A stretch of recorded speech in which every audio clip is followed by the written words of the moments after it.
Hello! Kaninang madaling araw, ganap na pong naging isang super typhoon ang bagyong Julian.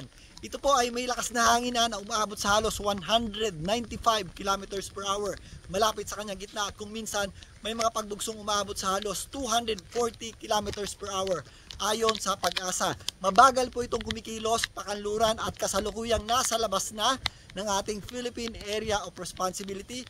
Pero posible po itong muling makapasok ng ating par bukas at tutumbukin ang katimugang bahagi ng Taiwan. Bagamat nasa labas na, sako pa rin po ng malawak na sirkulasyon nito ang malaking bahagi ng Hilagang Luzon at Extreme Northern Luzon. Dito nga sa Ilocos Region, patuloy po tayong nakakaranas ng malalakas na bugso ng hangin at may kasama rin po itong malalakas na pag-ulan. Antabayanan mamaya ang iba pang detalye dyan. Muli, ito po ang inyong Weather Tito mula dito sa Ilocos Norte para sa Philippine Weather Trivia. Mag-ingat po tayong lahat.